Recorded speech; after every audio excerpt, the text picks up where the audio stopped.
So we got some new firmware for our AmpWorx pedals, and today we are gonna run through them, all 6 of them. And to do this, I've invited in Jose, who's one of the lead engineers on this project. And later, once we get to the high gain series, we have a special guest as well. But yeah, first of all, we want to thank you for all the comments about our new AmpWorx pedals and the feedback we've gotten. We've gotten some pretty good feedback, but also some room for improvement. And we really want to make the best amp modelers out there. So of course we listen. And today we want to talk about some of the changes. Yes. Yeah. One of the let's say more repeated comments that we got from the users about all the pedals was the cap sim. It seemed like it felt a bit too bright in general for most models.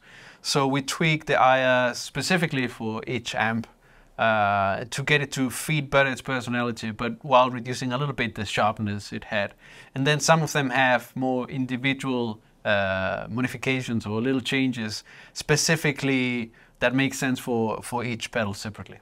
Yeah, and then, so that's one of the things we've done. We tweaked the IR a little bit, but then there are also some very specific changes, and we've seen it specifically the Combo Deluxe, some questions for some more clean headroom. Yes. And maybe we should just start there. Yes. With the Combo. Yeah, in general, it seemed like it was perceived as not having enough clean headroom, or at least having to keep it really, really low in the gain setting, so to 2 or 3. So we have extended that greatly to about 5 or 6, depending on the pickups you're using, of course. Yeah. But it should be much, much easier to find really, really clean, pristine tones in the Combo Deluxe now. Let's hear it. Let's see what it can do. Nice. So we have gain set at about 5. So yeah. Just about halfway through. And that would have been like a crunchy tone on the previous firmware. Exactly. Yeah. And now with the typical single coils, you should get a perfectly clean tone.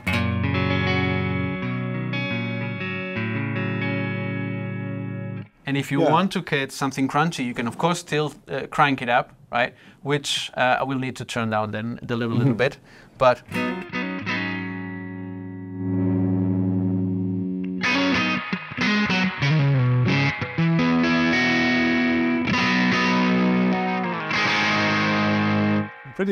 Pretty decent actually, overdriven tones out of it as well. Yes, of course this is an amplifier that has reverb built in, and it's not an add-on after the amplifier, but it is within the amp model. So if you are distorting the amp, the reverb, which is part of the circuit, is also going to get overdrive. So that's a very specific kind of tone, but that's how the original amp works. That's why we're hearing it that way now. Maybe can I try it with a humbucker guitar here? Yes. So where we at? Around 5 gain. Try and give it a little bit more, so it breaks up. So I'm gonna try and dial the volume down a little bit first.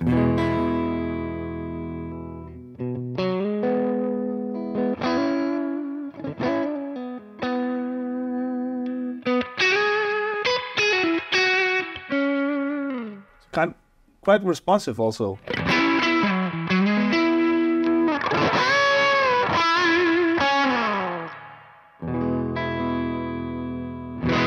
Yes, so you do have the dynamics of the real amplifier.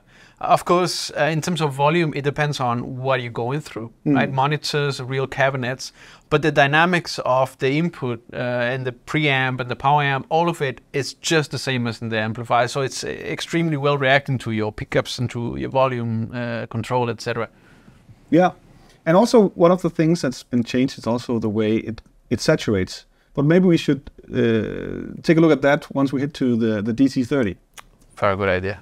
So this model, this is kind of like, dare I say, the dark horse in this series. And we went back to the old amp and was like, well, we modeled it like this, and but still, it's kind of like a hard amp to dial in. Yeah. It's not the easiest to just plug in and everything at 5 is the ideal tone. No. I think it requires actually spending time with it and maybe leaving aside your conceptions about what a tube amp is, and just take it as this is a new amp, learn to like it the way it is, learn to work with it so that it helps you get a tone. It's less maybe intuitive as some of the others are. Yeah. Yeah, especially the way the two channels, they act together. Yes. But let's hear it first, just how it sounds like.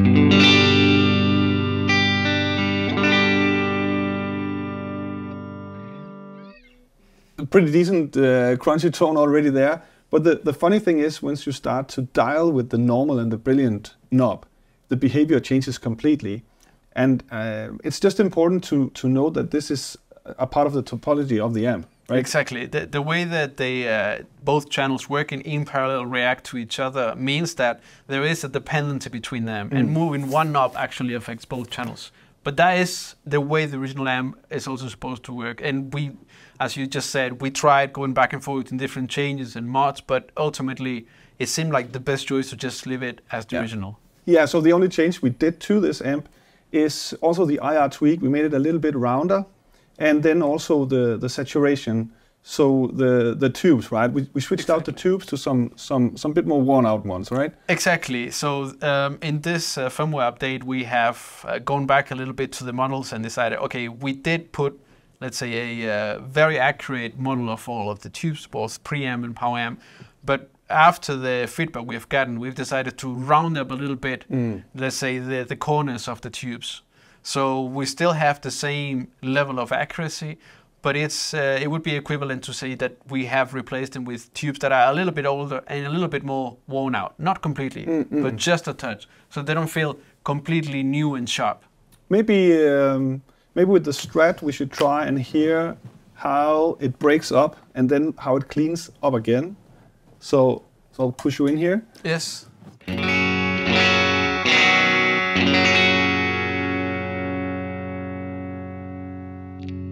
Yeah, so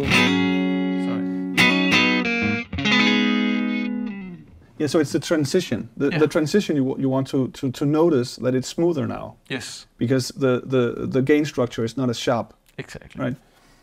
Yeah. I think that's actually a big improvement. This is for all the 6 amp models. This changes. Yes. Yeah. And some of the testers that have been involved with the DC30 and are very, very used to the original amplifier have reported that although it's a subtle change, it's the one that's made it more realistic, especially if you are really, really familiar with the softness of the original amp, how it transitioned from overdrive into clean tones. Yeah. Well, that's good. Maybe if we try and play a little, and then I'll tweak the normal and the brilliant channel, and I'll try and see if I can dial in maybe a clean tone from where we are right now, because it can take a little while. Yes. So you just play something.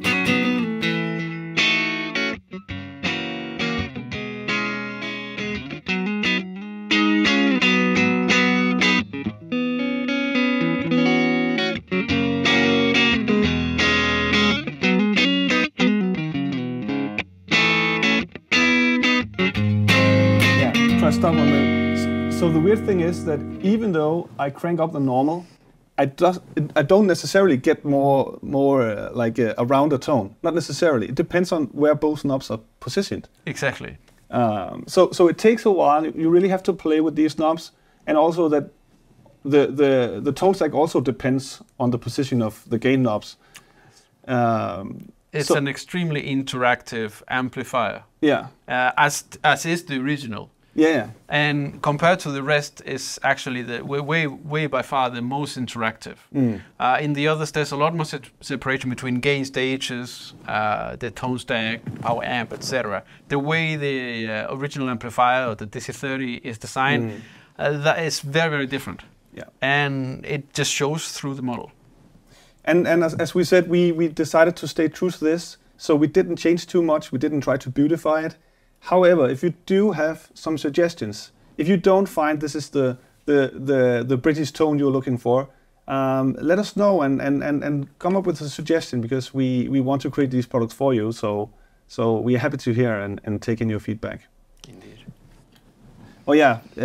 So Jose just turned off the Hall of Fame reverb, which we only had on the DC30. These amp models, we decided not to put any like room emulation. We wanted to be like a direct, you record a cap, then you can put it in afterwards, however you like.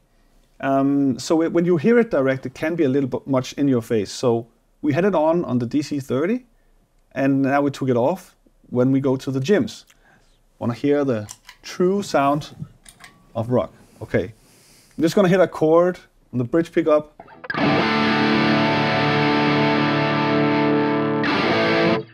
So, I mean, immediately it's like a classic tone we all know. And we didn't change too much on this model compared to the first update. We had a lot of good response on this, so we tried to keep it as it is. It was probably a little bit of the IR tweak again. Yeah, just a little bit. As, the comments seem to be in the requests in the same way, that it was a little bit too sharp, a little bit too bright, the capsim. Yeah. So we retouched the IR just a little bit. But the model of the amp, everything else was left untouched. We did include, of course, the slightly more worn-in tubes, just as for the rest, and also just as in the other cases, specifically tailored for this amp. So it's let's say uniquely selected for each of them. Oh, that's good. Yeah, and Jose, I know you also are a fan of the clean tones of this amp. Yes, I think it's quite underrated sometimes because, of course, it's overshadowed by the fact that it's a rock machine. Yeah. It's unbeatable, especially for the classic rock tones. But I think it also has a lot of really beautiful clean and cleanish tones in it. Mm-hmm. Maybe you'll try to dial something in and then I'll just... so now... I'll go to a different place.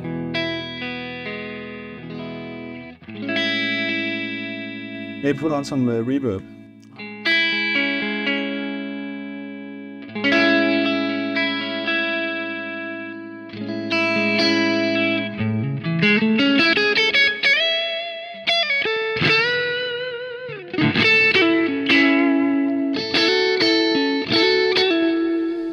Very sparkly and was I think I underestimate that as well. When I use this amp, it's always like you want to do the. It's very easy because it's perfect for the rock sound. Yeah. So it draws you immediately to that zone. But it's interesting to remember, because we also have 2 channels, so you can keep both settings, that this amplifier, the original one, let's say, comes from more American-inspired circuits that are known for the clean tones. Yeah. And some of that is still inherited in this amplifier. Yeah, so pro tip, maybe use this as like almost before edge of breakup, and then have your dirt boxes before it. You have more versatility. Yes. And so... And you still have a boost, so you can go even further to have 3 or 4 combinations. So extremely versatile. Yeah. All right, so let's move on to the high gain series. And the high gain series, we want somebody to help us here, because our fingers only go that fast, I would say. So Shredder, can you come in? He's sitting out there waiting eagerly to be playing. Sorry for keeping you waiting. Hello guys. Hello. Hello. Nice to you. Oh, okay with me. Thanks. Yeah, and so we wanted to bring in Shredder here because now we are gonna talk metal guitar, hard rock guitar, and of course, let's start with 800. Yep. Christian, what do you think about when we say talking like about an 800 amp like this one? So, Jim's 800. Yeah. The amp directly reminds me of 80s hard rock / thrash metal /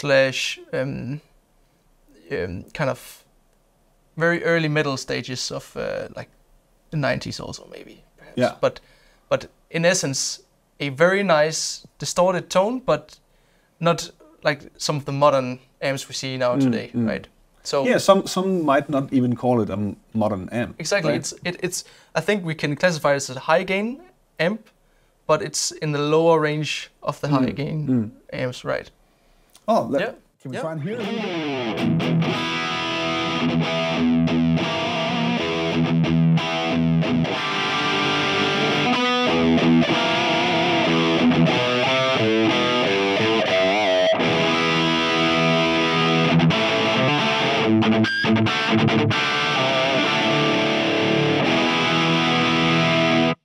The first thing I notice is you have more of that high-end fizz, like that the bite. That you can also get that in the 45, but it's not the same. It's not as responsive in some way. So that's the first thing I notice here. And one of the key differences between the 800 and the 45 is that the 800 came with the master volume, and it was designed to achieve most of the distortion in the preamp. So it's way tighter with way more control. That makes sense. And the tone stack is after the preamp. So it does not shape the distortion as much as in the 45, where most of it, or a large part of it, comes from the power amp. So those are two key aspects that clearly match with your experience describing the tone of these amplifiers. Oh, that's a good explanation. And I also remember when we talked about the tweaks for this model, we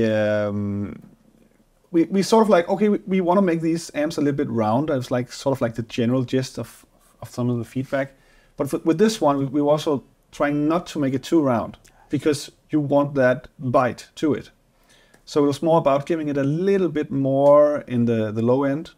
Yes. But all of this is after all the gain stages, so it's nothing that will muddy up the tone or anything. But exactly, the CapSim IR that all of them contain is after the amplifier, just as in the real case where you have an amplifier that is loaded with a speaker cabinet. So the response you get out of that is not really affecting back the distortion you're getting in the amplifier. It's just the tone that is, to say, recorded by a microphone, as you well explained. Yeah. Well, so I see there's a boost on the Jims 800. Yes.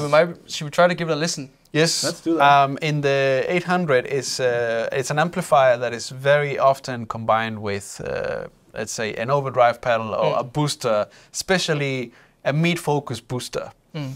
So that's exactly what we put here. And we have a control to help you dial in the gain, which also shapes how much of those mids are going through. So it's not just the overall gain, but the shape of it. Should we try where I play kind of the same chord again and again, and then you can showcase the feature? Yes, good idea.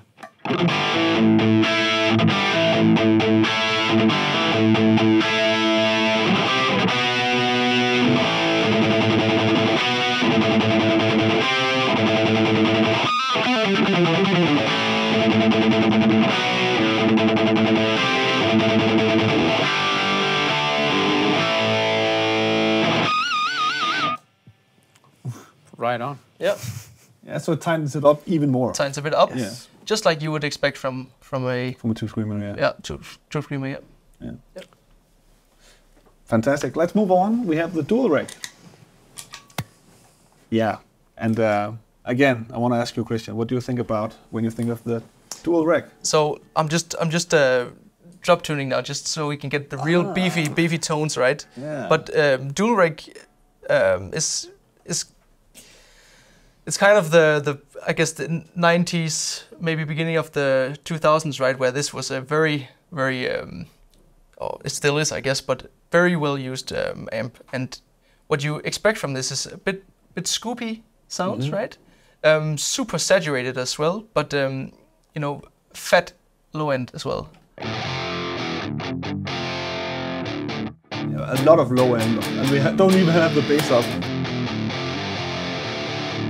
So this is still very low gain on the actual amp, right? But yes. we can kind of get the idea of the gain structure here, I guess.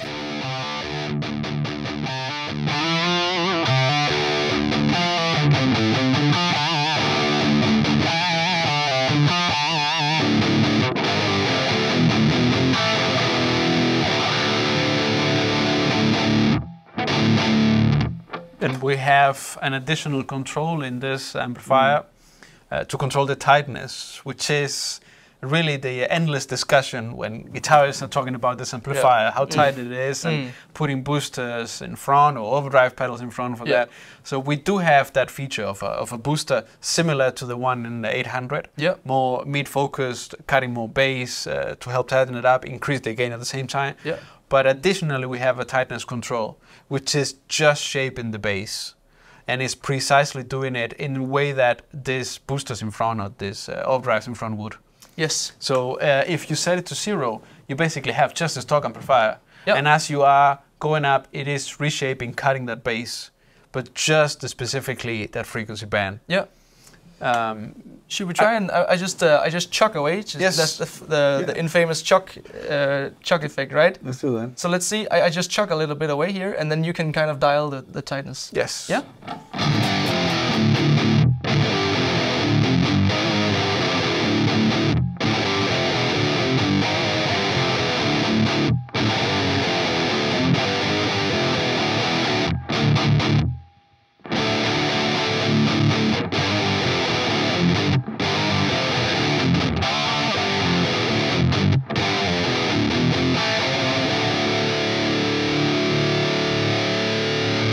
So now you just engage the boost, so we get even more... And I turn down the gain to show a similar total amount of gain, but obtained from different sources. Of course, you can combine them as much as you want from one and the other, but to get a sort of similar level of distortion, but tighter even more, because it's coming part of it from the booster, which is cutting more bass. Yeah. And also, just to point out to those wondering, what we're talking about here is nothing new in the new firmware. This is just, I guess we didn't change that much on the high gain series, so just trying to go a little bit through about some of the features of these pedals. Maybe one thing that you could say about also with the firmware update is the new tube saturation, because that is also a part of these amps, but because they're so high gain, it's harder to hear that the softening. Right. So, but these has also been updated in the new firmware. Perhaps it addresses in part some of the comments that we received regarding especially the dual rec in the 550. That because of the sheer amount of distortion that's in them, the sharp edges seem to appear to produce more distortion than you have. Okay. So it makes it a little bit, let's say, less gentle to the ears. So the new tubes that we have put, the new old tubes, perhaps can help with a little bit of that edge. Is that a little bit of, you can say, the harshness? It's not a good word, but what we get when you say like, oh, it's a little bit harsh sounding. So that could be some of that, and also some of the IR tweaks together. But that transition phase, it's harder to hear on this amp. Like when you play soft, because it's so saturated already. Exactly. Right? So it's a different way that you experience the different tubes on these high gain series model. That said, both of these very, very high gain amplifiers, the dual rec and the 550, they do have a clean channel. So if you really want to play clean, there is a chance for you. Although I don't think Shredder wants to do that. No, probably not. So that's not why you choose these amplifiers, I guess. That's not why I'm here, no. So this one... 550, should I just maybe play a little bit? And we can go for it. Then we have a reference.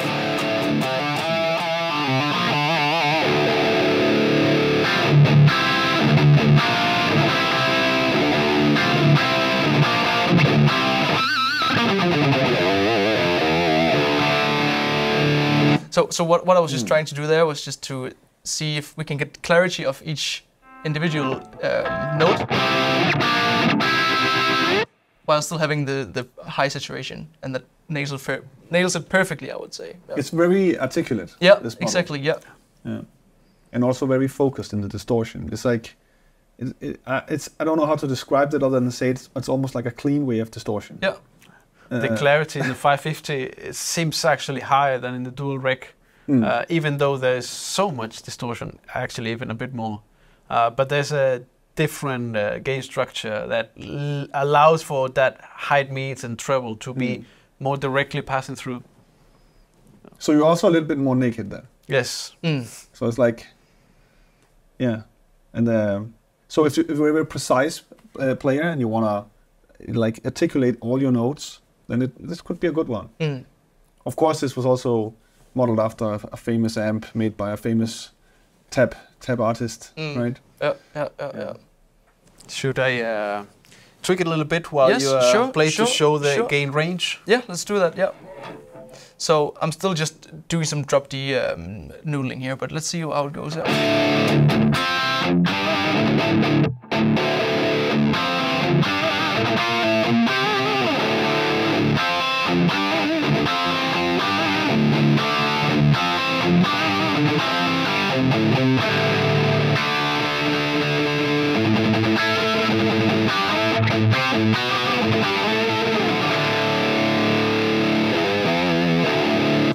Okay. It's very, very direct also right now. Yeah. Maybe we should put a little bit of room. Sure. And then try it.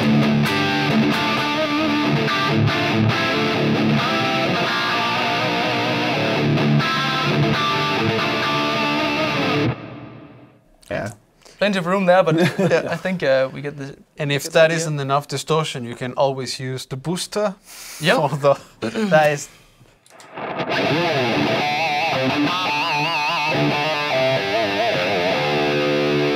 So this just begs to do some pinch harmonics, right?